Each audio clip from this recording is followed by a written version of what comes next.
உலகத்தில் பறந்து வாழக்கூடிய அனைத்து அன்னை தமிழ் உறவுகளுக்கும் காலை நேர வணக்கம். இன்று நாம் பெரிதும் போற்றப்படும் பேரறிஞர் அண்ணா அவர்களின் பிறந்த நாள் என்று ஐயா அவர்களின் நாளில் போற்றி வணங்குவோம். ஒரு முறை உலக ஆங்கில ஆராய்ச்சி மாநாடு என்று இங்கிலாந்து நாட்டில் போடுறாங்க. அப்போ இந்தியாவிற்கு அழைப்பு கொடுக்குறாங்க.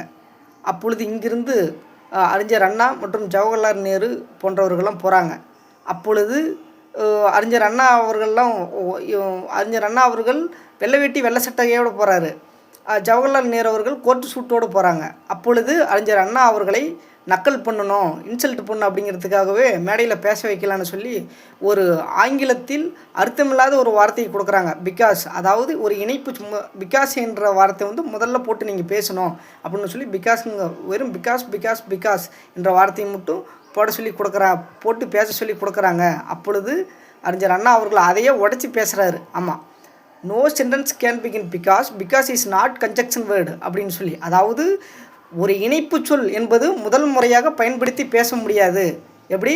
அதாவது அங்கே இருக்கக்கூடிய ஆங்கில பேராசிரியர்கள் மற்றும் ப்ரொஃபஸர்லாம் பார்த்து அசந்து போய் நிற்கிறாங்க. இந்தியாவில் இப்படி ஒரு அறிவு ஆசான் இருக்கிறாரா அப்படின்னு சொல்லி. ஆமாம், மிகப்பெரிய அறிவு ஆசான். அதில் தான் அவருக்கு அங்கே இருக்கும் ஏதோ ஒரு அழுக்கு சட்டை போட்டு ஏதோ இந்தியாவிலேருந்து ஒருத்தர் வந்திருக்கிறா, அப்படி இவருக்கு என்ன தெரியும் அப்படின்னு சொல்லி பேச சொல்கிறப்ப வியந்து போய் எல்லாம் பார்க்குறாங்க. அப்பொழுது தான் அறிஞர் அண்ணா அவர்களை பாராட்டி இந்தியாவின் பெர்னான்சா என்று ஒரு பட்டத்தை கொடுத்து கோட் சூட்லாம் போட்டு அனுப்பி வைக்கிறாங்க. இன்றைக்கி கூட சர்வீஸ் கமிஷனில் டிஎன்பிசியில் கேட்குறாங்க, இந்தியாவின் பெர்னான்சா என்று அழைக்கப்பட்டவர் யார்? அறிஞர் அண்ணா அவர்கள். ஆமாம், ஆங்கிலத்தில் மட்டும் அல்லாமல் தமிழிலும் மிகப்பெரிய ஒரு பேராசிரியர். அந்த காலத்திலே டபுள் எம்ஏனே பார்த்துக்குங்களேன். ஆங்கிலத்திலையும் எம்ஏ முதுகலை கல்வியல் கல்வி, தமிழிலும் முதுகலை கல்வியல் கல்வி பட்டம் படித்தவர். ஆனால் நம்முடைய பாரம்பரியத்தையும் கலாச்சாரத்தையும் எந்த இடத்துலையுமே விட்டு கொடுக்கல. பாராளுமன்றத்தில் மொழி வாரிய கணக்கெடுப்புன்னு, மாநில வாரிய கணக்கெடுப்பு, மொழி வாரிய கணக்கெடுப்புன்னு எடுக்கிறாங்க 1968.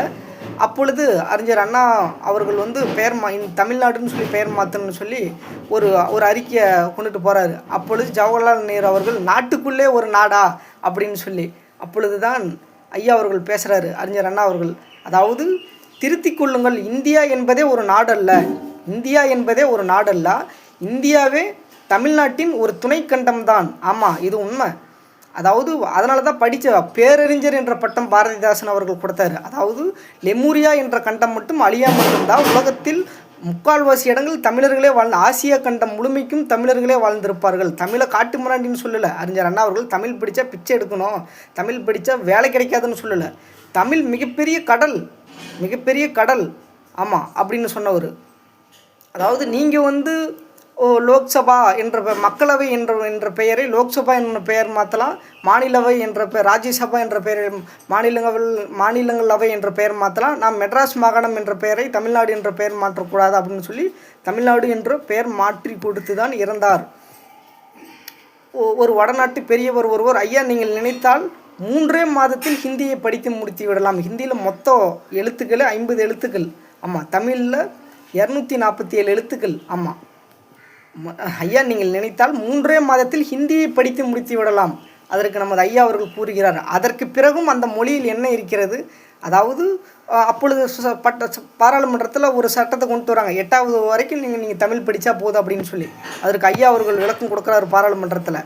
முதுகலை தமிழ் இலக்கியம் படித்தவனே முதுமொழிக்கு பொருள்புரை தேடிக்கொண்டு உள்ளான். முதுகலை தமிழ் இலக்கியம் படித்தவனே முதுமொழிக்கு பொருள்புரை தேடியுள்ளான். நீங்கள் ஹிந்தியை படி, ஆங்கிலத்தை படின்னு சட்டத்தை கொண்டுட்டு வந்துக்கிட்டு இருக்கிறீங்க. தமிழ் மிகப்பெரிய கடல். அதில் போய் கடலோரமாக போய் காலை நினச்சிட்டு கடலை எட்டி பார்த்துட்டு நான் கடலை கடந்துட்டுலாம் சொல்லக்கூடாது என்று சொன்னவர் மிகப்பெரிய ஒரு அறிவு ஆசான். இந்நாளில் ஒவ்வொரு பேராசிரியர்களும், இந்த நாட்டை பெரிதும் நேசிக்கின்ற ஒவ்வொரு ஆசிரியர்களும் மற்றும் பெரியவர்களும் இளைஞர்களும் இந்நாளில் நமது தாத்தா அவர்களை போற்றி வணங்குவோம். நன்றி, வணக்கம்.